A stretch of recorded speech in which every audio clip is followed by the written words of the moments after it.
Professor Horror. Scary Stories.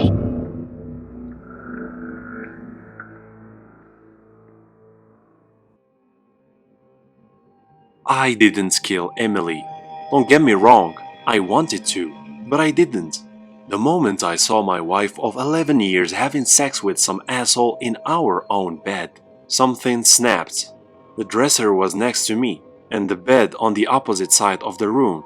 I knew I could pull out my gun from the top drawer and nail them both onto the bed before either of them could open their filthy mouths to blurt out a pathetic excuse as to why I should spare the little shits who ruined my perfectly happy marriage. But I didn't. I am not that kind of a man. Instead, I let the son of a bitch go and haven't spoken to my wife since. A few days later, I opened the door to a police officer who asked me questions about Emily. Apparently, she was reported missing by her mother, who repeatedly tried and failed to reach her phone. I hadn't seen her for 3 days at the time, and honestly, I didn't care. The cheating whore probably deserved whatever happened to her. I spent the next few weeks with interrogations and court trials. They seemed to have no doubt as to who was the culprit. Can't blame them after all. It would be awfully convenient for the murderer to be the victim's ex-husband. People in law enforcement probably see the same case every other week. Luckily, there wasn't enough evidence to convict me. The whole process was soul-crushing. Months spent trying to convince people that I didn't murder the love of my life, while staring at the obvious disbelief in their eyes. I wish I had killed her. It would have been so much simpler for everyone. But I didn't.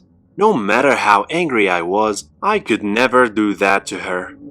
Today, as I write this, it's been exactly a year since I caught her red-handed.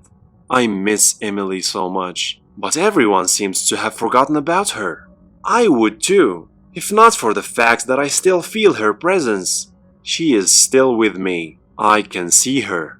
Some nights, I can hear her crying, as if apologizing to me for the things she has done. At least that's how I like to see it. Sometimes she screams, making me jump out of bed in panic.